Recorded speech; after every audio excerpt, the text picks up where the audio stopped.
Welcome to the Grit Grow Rise podcast. Today, I have the pleasure of interviewing Dedria Kolb, who ditched the grind to align and connect sovereign women to their authenticity.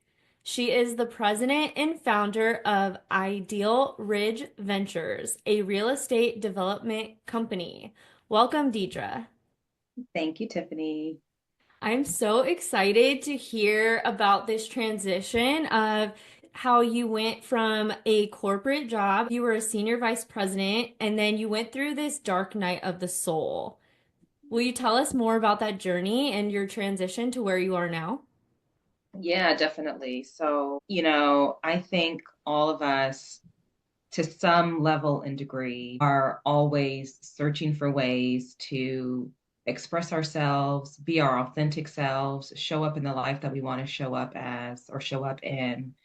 And unfortunately, I think a lot of societal conditioning, a lot of cultural norms and ideas of the person who we think we should be trumps those feelings of being our true authentic selves. And that is definitely the story that I've had to live out for the majority of my life. And it wasn't until recently, like you said, when I went through this dark night of the soul and I first started to kind of wake up to the fact that, wait a minute, I'm feeling so disconnected from my true self and how I want to show up in my life that I really started to take some aligned action to change. And so, my story is a lot like a lot of women. I grew up in a household where education was prioritized and really important. Both of my parents were college educated, so it was not really a question as to whether me and my sisters would also follow that path in some form or fashion. And so that's what I did. And um, throughout that journey, I went to college and I majored in human resources. My mother was a human resource professional. And then after college, I went to law school. My father was an attorney. So as you can see, there was a lot of creativity in my path and my decision to kind of move forward. And that's what I thought that life was. And so I started on the path of practicing law. And I knew probably the first month on the job, it was not something that was for me. It was not something that I enjoyed. It was not my calling. It was not something I felt passionate about. In fact, it was not something that I even liked. But you're expected to kind of continue down this path. I have all these law school loans, so I got to pay them off. So I have to continue down this path that I've started. And that was for almost 14, 15 years that I spent in practicing law. And I had a lot of success in my corporate job. And I was fortunate enough to be able to kind of climb the ladder and to get promoted into leadership positions. And then for someone like me who had outsourced so much of my validation and my worth into the external things that I was doing and the accomplishments that I had, I thought, oh, well, if they're going to promote me, like I have to stick around and I have to continue to pour into something that wasn't necessarily pouring back into myself. And I reached a point of no return, really. And that was March of 2023, where I started to have panic attacks, which was not something that I really had experienced before because I was a master at pushing down and suppressing my emotions. But you get to a point where there is nowhere else for all of that bottled energy to go except to come out. And so I started feeling the physical manifestations of what had been going on internally for a long time. And that was recognizing that there was this huge disconnect. And so at the same time that all of that was happening, I was also going through a lot of personal issues in my relationships and a lot of significant heartbreak that just really brought me to my rock bottom. And that's when I started meditating. That's when I started journaling. And that's when I really started to connect with who I was on the inside. And once I started doing that work, that's when my life really started to change and started to shift. And that's when I was able to make concerted steps to build the life that I wanted to live. Thank you so much for sharing. I feel like that's a common theme for a lot of people that I talk to is they find themselves on this path where they are following someone else's dreams or something else that they feel was like, I need to check off this box. I need to go to college. I need to get the successful career. I need to get married, have kids. And you mentioned on the application that I had you fill out that if you were to title your story, it would be You Aren't Lost, You Just Forgot Yourself. When we aren't following what our heart's true desires are, we can go through that period where we feel disconnected. And sometimes people just get stuck in the autopilot cycle of just doing what they feel they need to do in order to survive or in order to be who they think society wants them to be. And there comes a point in our journey where we get a choice to decide, do I want to keep going through this cycle, living out what other people are expecting of me, or do I want to actually go after what I'm passionate about and what I desire most? You also mentioned that you are into astrology. I'm curious what your big three are and how have you learned more about yourself and how have you incorporated that into what you're doing now? Yes. So I'm a huge astrology nerd. Like when I was kind of going through this dark night of the soul, which involves just trying to find myself and why I show up the way that I show up. That's how I got into astrology. And that's how I use the tool. I use it as a way for me to understand myself a little deeper. So my big three, I'm a Gemini rising and I am a Capricorn sun and I'm an Aries moon. And like that was such an unlock for me. Like I always identified as a Capricorn. When you hear the archetype of Capricorn, someone who's ambitious and, success driven and who works really hard. I definitely kind of identified with that. But it wasn't until I learned about your rising sign and how you show up and move through the world. And I was like, well, no wonder I'm so scatterbrained and I have a million ideas and a million thoughts that kind of go through my mind, at any given moment. And that's the mercurial Gemini that's coming out. And no wonder I get really passionate and excited and express myself kind of in this way. And that's my fiery moon that shows up. And so putting the pieces together helped me to kind of say, you know what, that makes sense. And it also helps me to understand like where I have opportunities to continue to grow and to continue to push myself. And so for me, it's a self-discovery tool. Like I'm like, okay, so what's going on that's like can help me to explain and justify like why I'm showing up and why I'm reacting this way. And like just being able to understand like how a Gemini may interact with another Libra or how my Aries moon interacts with a Cancer moon. And like this is why we clash, this is why we work together well. It's just been such a huge tool in that understanding.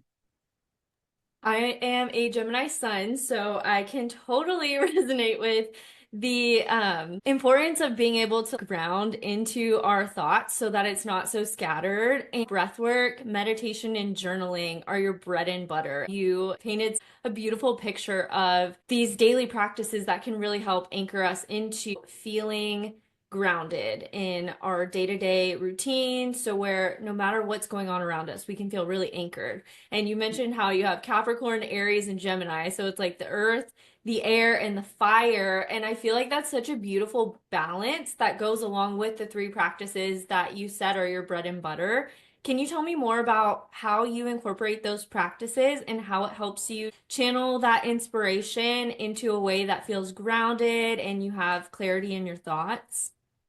Yes. So journaling for me has been just as communicative as I can be, and as expressive as I can be. I've always had a difficult time expressing my emotion and letting people know kind of how I feel and understanding, just being able to identify and name an emotion at one point was challenging for me. Like I knew I was feeling something, but could I name what that was? Not really.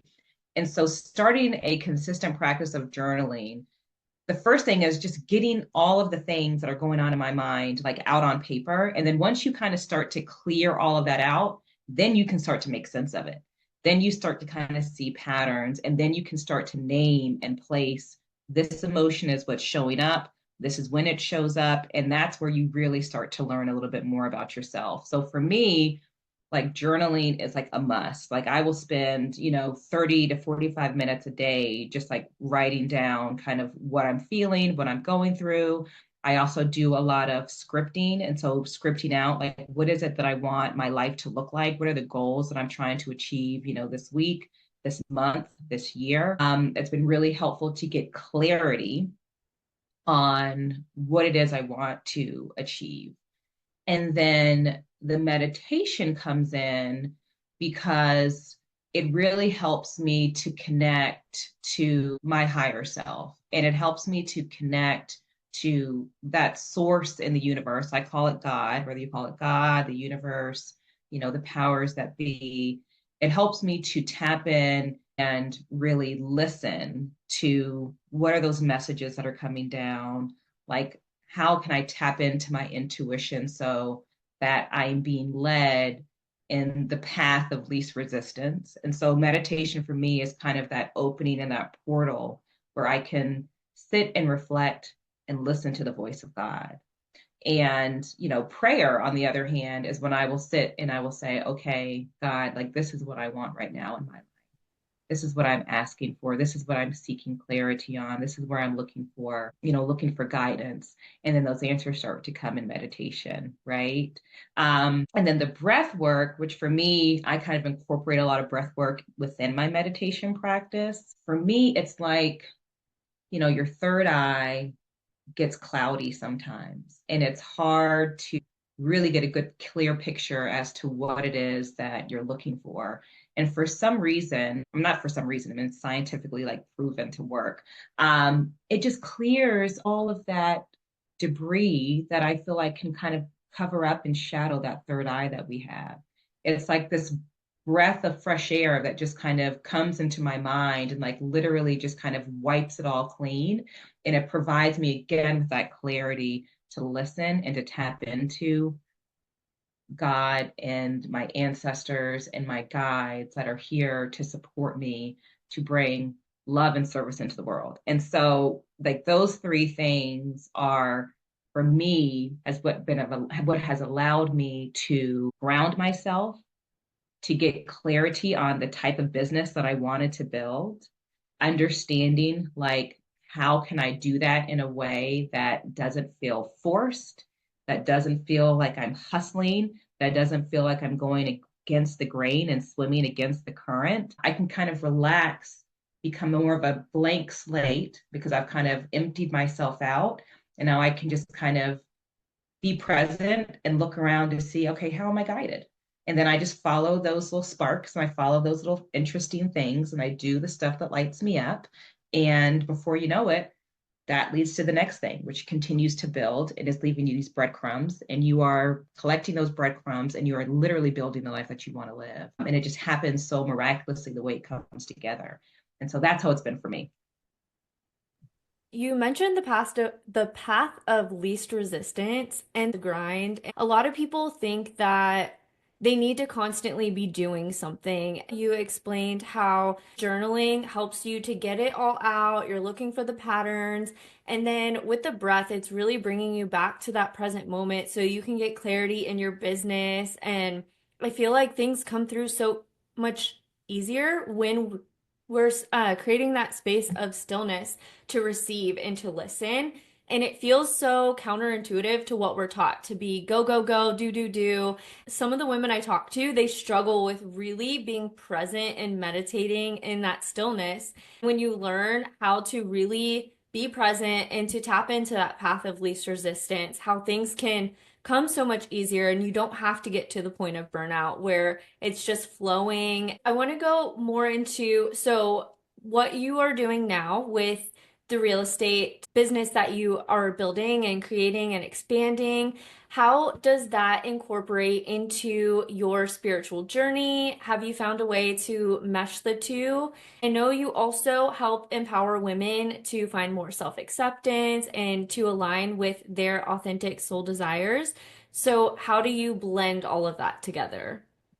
Yeah. So, and that's a work in progress, trying to figure out how to balance kind of both of those aspects. And it kind of comes back to like the way it's showing up for me right now as I'm describing it. It's like the yin and the yang, the feminine and the masculine. It's kind of, we have these two kind of components that are perpetually working with one another. And you've got to kind of find that balance. And so for me, the real estate business and any type of business that you have, especially if you're starting out as an entrepreneur, like there's going to be a certain amount of energy that you have to push, to move your business forward. There's going to be masculine activities that you have to engage in order to create that business. And you can stay in that masculine energy and you can continue to push and you continue to grind and you continue to deplete yourself and your energy if you want to, but you don't have to. If you find that balance of, okay, how can I relax into myself? How can I feel like I'm being guided by my intuition? How can I be led by when I do have the energy to do things? Like that's the timing in which I do it. And so I'm not forcing myself. And so for me, like I've got this real estate business that I've created and that I'm really, really proud of. And so when I left my corporate job to start real estate development, I was kind of jumped in, both feet, didn't really have a ton of experience in development per se.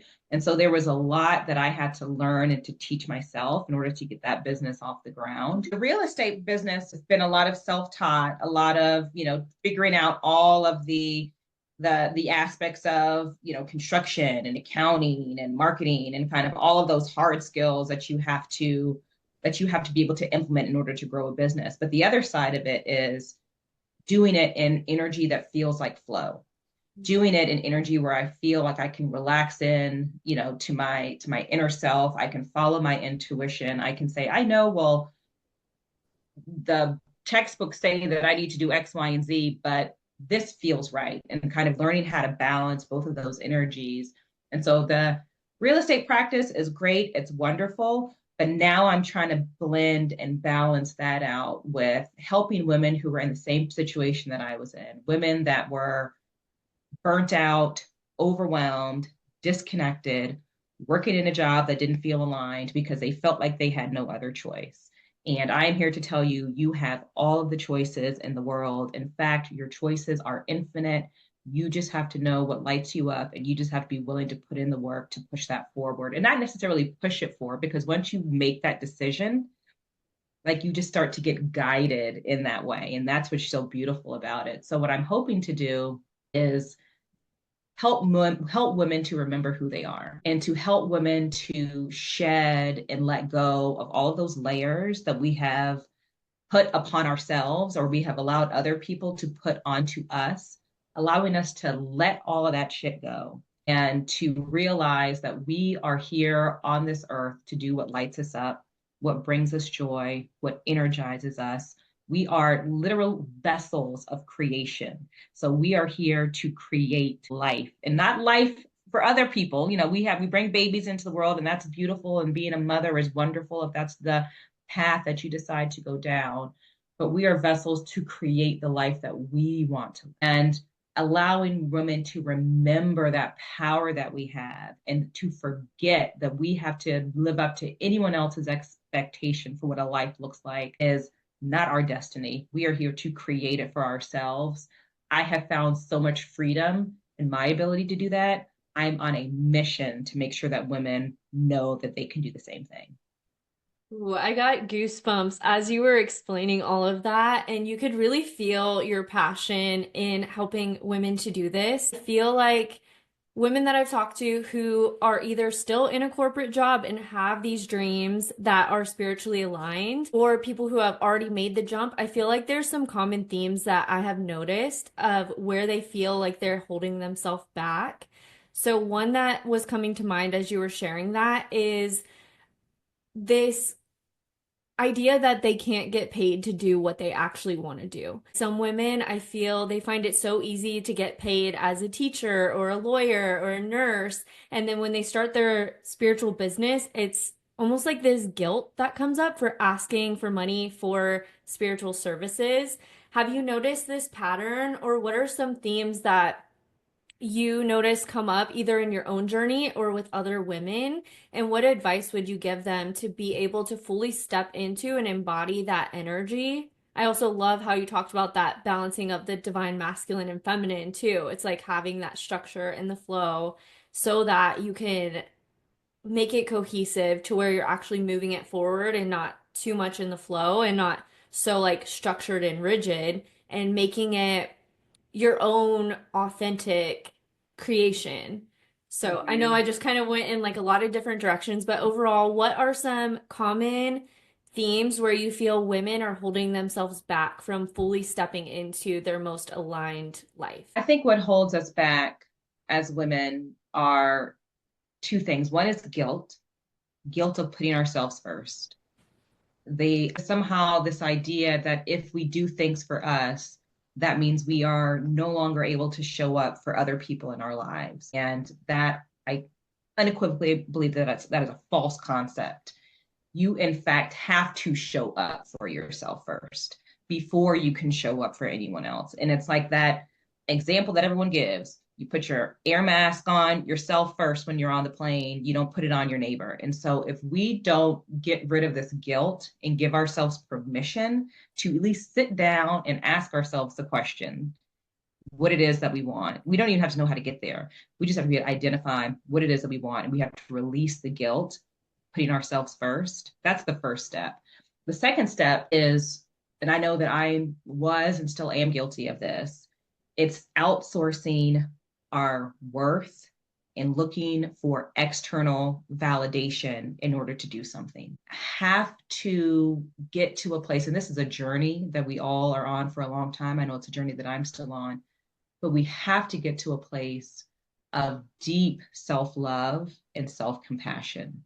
And we have to truly believe that we are worthy of whatever our desires are and whatever life it is that we want to build. And once you really, really believe that that's your destiny, once you really, truly tap in to just radical self love and radical self acceptance, you stop asking the question of, well, wait a minute, can I charge for this service? Or can I show up as myself and get paid to be myself? Like that's no longer a thing because you are walking through life already knowing that you are providing a service and that you are shining your light to help others.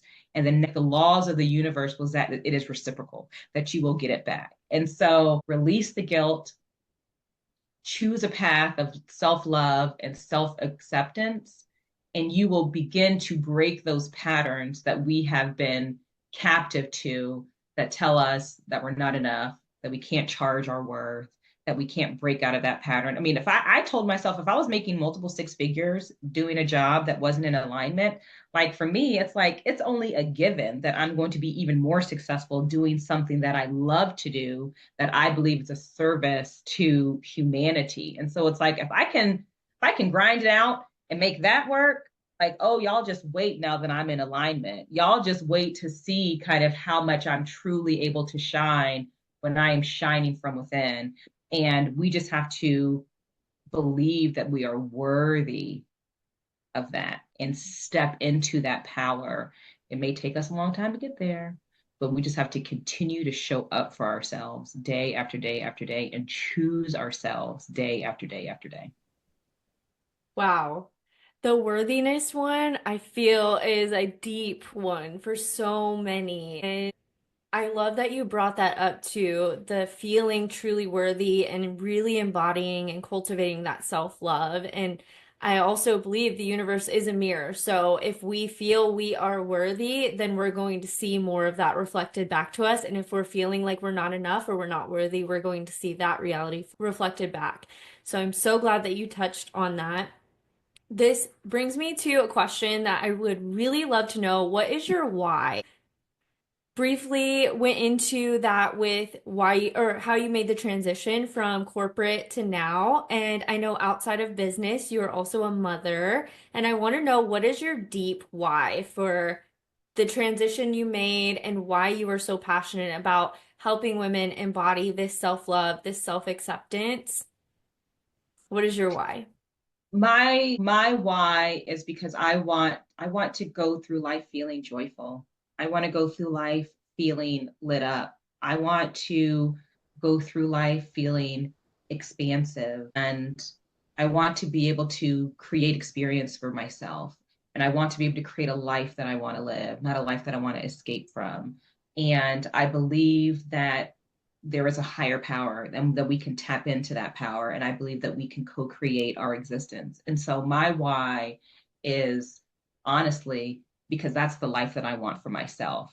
And because we're all connected, as a collective, we all share the same energy. We all have that innate desire, which is to be safe, which is to be seen, which is to be heard, and which is to be abundant. And I want every woman who wants that for herself to be able to experience that. And there's a lot of teachers out there, there's a lot of coaches, and I'm not necessarily a coach myself, but there are so many of us that are on the same journey. We just grow and influence each other together. And so that's what my mission is to help to lead by example, to share my process as I've gone through it, and then to inspire women to say, if she can do that, I can do it too. Because at the end of the day, as special and unique as I know that I am not unique in the idea that I can create the life that I want to live. We all can do that. And my why is making sure that every woman on this planet knows that she has that power and that that power is just waiting for her to tap into it. You are leading by example, taking the leap, going all in on your dreams. And I'm curious, as you take a step forward, do you experience resistance or do you have old wounds come up that maybe you feel like you already worked through, where you have to remind yourself that's an old story? As you're taking steps forward, do you ever notice that there's some part of you that feels that resistance to keep moving forward? 100%. Yes, all the time. Like for me, one of my wounds is showing up as myself, continually to say, I am good enough as I am and I can show up just as I am. And so, putting myself out there is a big wound for me because for a long time, again, I was living in clothes that weren't my own and I was kind of portraying a persona that didn't align with kind of who I was at my core. So I was so used to kind of showing up the way that I was expected to show up, or I thought that people wanted me to show up. Now that I'm able to show up like as I want to, there's still these kind of questions. It's like, well, are people going to like it? Are people going to resonate? Are people going to do this? Are people going to do that? And so I 100% still work through my ability to speak my truth from my heart and know that it's going to resonate with someone. So that's something that I'm still working through. I also am still working with how I show up in relationships, and understanding like what my needs are and what my expectations are in relationships, setting sacred boundaries around what I need and what I'm willing to accept. That's a continual journey for me. I think, we all want to be in a partnership where we feel fulfilled, where we feel seen, and where we feel heard. And that's not always the case. I try to show up in my partnerships the best way that I can. But that doesn't mean that I'm not learning. So learning how to communicate is something that I'm always like trying to improve, learning to see things from other people's perspective, learning to really listen and sit with how I'm impacting people as I go through the world. And so, for sure, I'm always working on how I want to show up, how I want to be received, and also how am I receiving other people, and not projecting my own trauma onto them. So I'm working through that all the time. As a Gemini sun, I feel like there are two polar opposite parts of me where I will make a decision to move forward. And in one moment, I'll be like, this is a fuck yes, we're going all in. And then it could be like an hour later or a day later, I will feel the exact opposite, where I want to sabotage the direction that I decided to go in. How do you, if you do experience this, how do you find that balance, or how would you give advice to someone who feels like they're going in between this like teeter-totter of like going full in and then wanting to like just sabotage and like pull the rug under everything that they're building? Yeah. So yes, I definitely feel that way. I mean, Jim being mutable, like we're meant to change our minds, we're meant to react and interact with things that kind of happen. And I think that's one of the beauties of being a Gemini is where we are so adaptive. But you're right, you can find yourself in a position where it's like, okay, I want this. And then it's like, oh, well, wait a minute, but do I want that? And kind of going back and forth. What I have learned to do, are you into human design at all? I am. Yes. Okay. So I am like, I know much more about astrology than I know about human design, but I've really started trying to dive into my design and live my design a little bit because I say that astrology is the blueprint, but human design is the instruction manual. So I am a pure generator. So I have sacral authority, and I have started to really listen to that sacral and when it responds and it lights me up. And I have tried to only act when I have a lit up sacral. Otherwise, because also in my human design, I have an open head and an open anja. And so I am constantly being bombarded with ideas and things that I want to do. And, I feel like I'm just like an idea factory. Like I can come up with a million different things that I want to do. But now that I know myself enough to know I'm not supposed to act on all of those. And so now I'm patiently waiting for something to show up in my environment that I then can respond to. And so that's for me how I've been able to get out of my head a little bit. And, that initial reaction that I have, if it's a lit up, hell yeah, or uh-huh, then I know that I can follow that and I know I can rely on that. And if it's an or a not right now, then I'm like, okay, that's just another idea. We're going to file that in the memory bank, kind of put that to the side. And if something is meant to come of it, it will show up in my environment and it will allow me to respond to it. And so that's how I've done it. It's not a perfect system because, like I said, I am just always like coming up with some crazy harebrained idea, but it does help for me to have a system in which I can rely on that I can know when I want to say yes to something and when I have the energy for it. Yes, whatever's lighting you up is such a key part that I found for myself as well. Because, yeah, like you said, the idea factory, it's like there's so many different directions we feel lit up to go. The ones that aren't super lit up, seeing if it comes back around because I feel like whatever's meant for us won't pass us by. And if it's meant to be, it will keep knocking at your door and whispering to you, like, hey, remember this idea? So I'm curious if you feel led to share anything that's lighting you up right now, where you're feeling led to create or go in a certain direction that maybe feels, I don't want to say I don't want to say scary, it's more like exciting, but there's also like a little bit of nervousness because it scares you a bit because it's something like very expansive. Do you have anything Yeah, that is like that that's lighting you up right now that you want to I share? do. Actually, I do. I have a great example. For part of my real estate business, one of our first developments that we have brought to market is a tiny home village. And the process of kind of learning development, learning about tiny homes has just been so much fun. I have loved every minute of it. And a few months ago, or maybe even longer, I remember having the idea of people would kind of love to learn how to do this, And so I thought maybe I should do like an online course for folks that want to learn tiny home development. And so I kind of, started to pursue that a little bit, but again, realized that I really didn't have the energy at the time to kind of sustain it and to keep it going. And I had too many other things on my plate that I kept getting distracted. And so I just kind of fell off to the side and I just forgot about it. And then 2 weeks ago, I got an email from someone and they asked, hey, would you think about putting together some type of an online course? Because I think that that would be great. And I was like, hell yes. And so now I'm working on developing an online course for developers or would be developers who want to learn about developing tiny home communities or RV communities. I have no idea what that's going to look like. I don't know anything about creating courses. I don't know anything about production and filming and I don't even know what the final product is going to look like. And so there's a lot of skills that I'm going to have to stack and kind of gain in order to even get this project off the ground.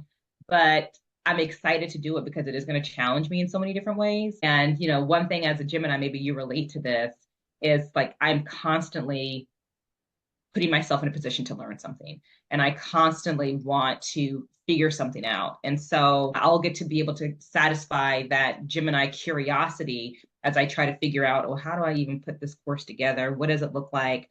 What does marketing look like? Again, that's putting myself out there again, for people to consume, and the hopes that I've created a product that resonates with them and that they want to purchase. So it's kind of all of these different things that I've been working on, internally, all the stuff that I've been working on in my business, and all of it coalescing together to create this course that hopefully people will love and people will want to buy.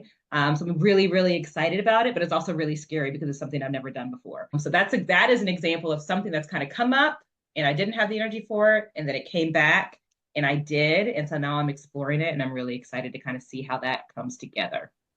That is so exciting. I love tiny homes. I am such a minimalist, and I feel like modern society, we have way more things than we need. And I feel like I would start stripping away material things. It was like tied into limiting beliefs somehow too, or this like old energy. And so I love tiny homes and just like minimalistic living because it does clear up space to where we don't have all these extra distractions or we're not spending money on things that we don't actually need, tying back into the doing things that we think other people are expecting of us. And I feel like, especially in America, we just are like, taught to consume, consume, consume, buy more things, and there's so many things that are just unnecessary. And so I love that concept. And I'm curious, do you have like a component too with what was coming through with like sustainable living or anything like that to where because I saw these tiny home villages that had like solar panels on the roof or they did like retreats and things like that where people can rent them out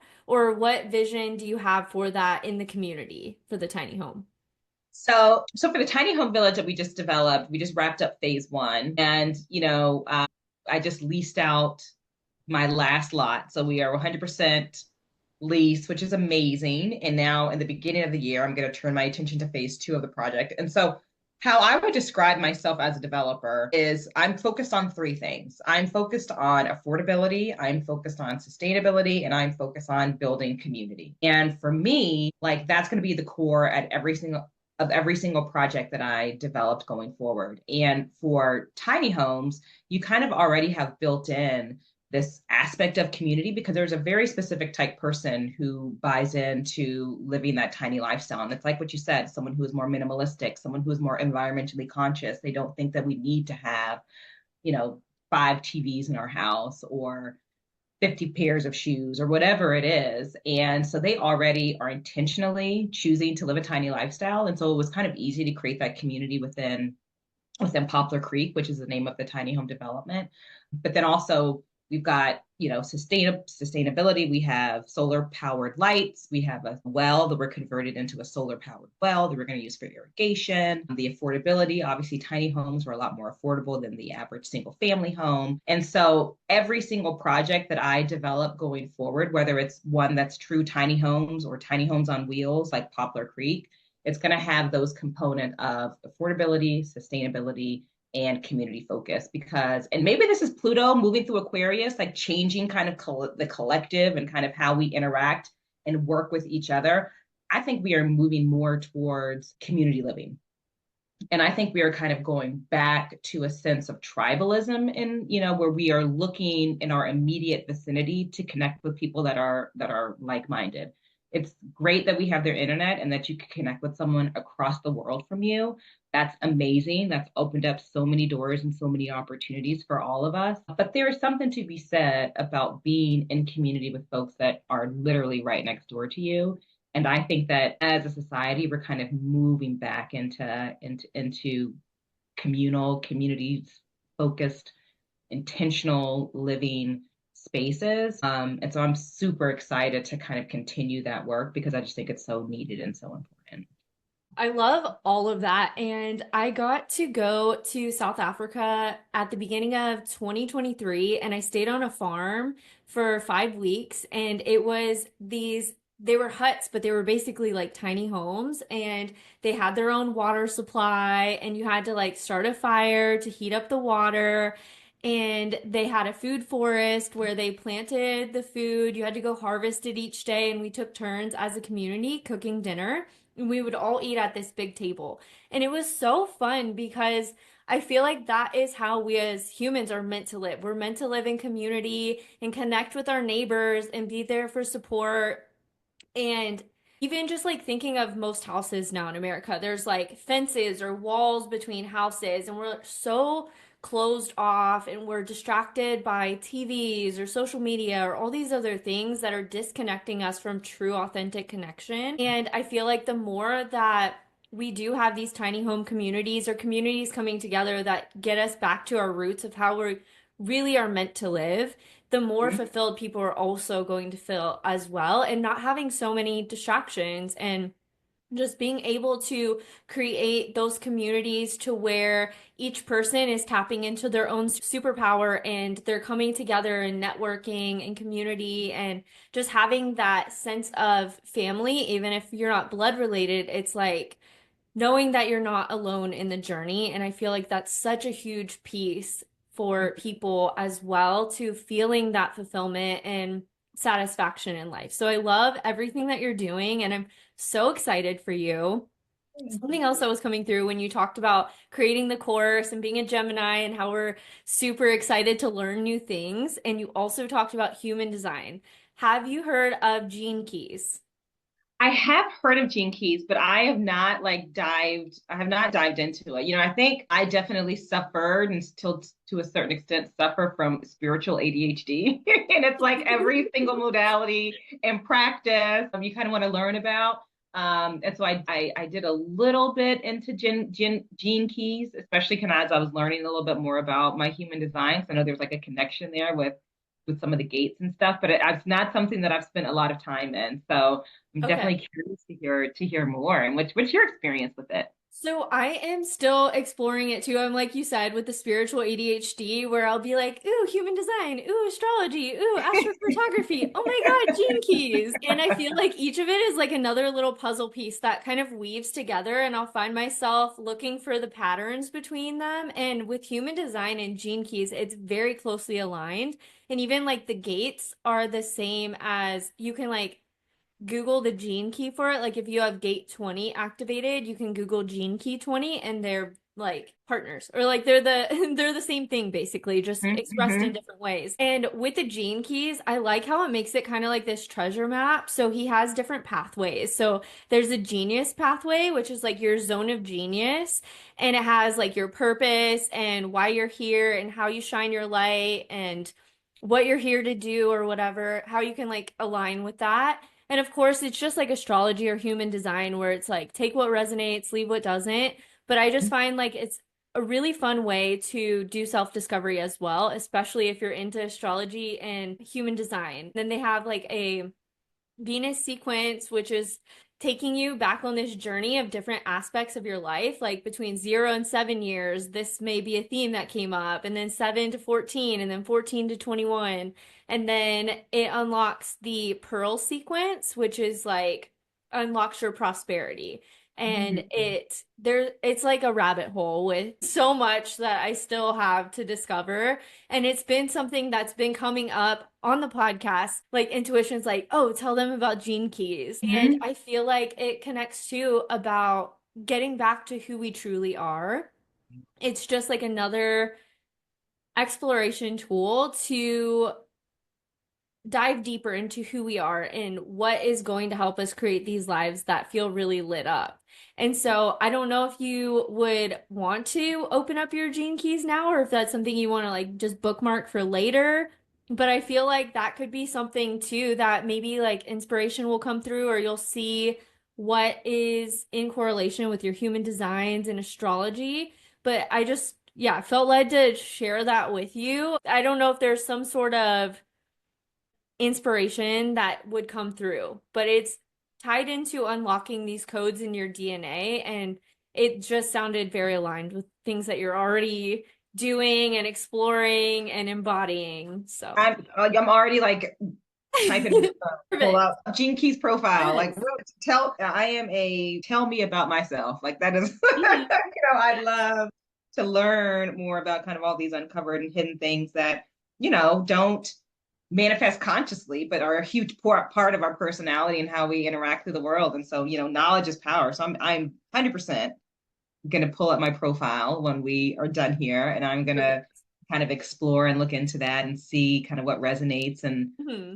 what jumps off the page. I can't wait to do that. You already sound like you're very in alignment with your journey. And so, if anything, I feel like it's going to be confirmation that yes, you are on the right path. You can tell that what you're doing right now, you're really passionate about and you're making a difference. And I'm so grateful that we were able to connect today. I want to ask, how can people connect with you? Your social media handles, website, anything like that? Any services that you're offering, or yeah, anything you want to share about how you're here to support people and how they can connect with you. Well, yeah, definitely. Before I do that, thank you so much, Tiffany, for having me on today. It's been a great conversation. It's been so nice connecting and vibing with you. So folks can find me on the socials, primarily Instagram. I'm trying to be one of my goals for myself as I go into this year is to try to be a little bit more present and engage more and find my audience on social. And so I'm gonna push myself outside of my comfort zone to continue to show up in that way. So my Instagram handle is hey_Dedria K. That's where they can find me. I share a little bit about my real estate business on my personal page, and I'm going to be sharing a lot more about the work that I'm doing with women and hosting workshops and retreats, and so all of the great things that I have planned for 2025 will be there. I'm going to launch a new website, and so I'll announce that on my social page as well. So that's right now the best way to find me and to connect with me and to just join me on this journey, and we will see where it leads us. I know it's going to be somewhere good. I don't exactly know where it is, but I just know it's going to be somewhere fabulous, and so I'm excited to share that. Absolutely. And it's all about enjoying the journey. I've been so inspired by this conversation today. So if you're listening, definitely go check her out, give her some love, follow her journey. And we all are so excited to cheer you on. And I'm so proud of you for everything that you're already creating. Thank you Thank you. so much Sir. again. Thank you so much.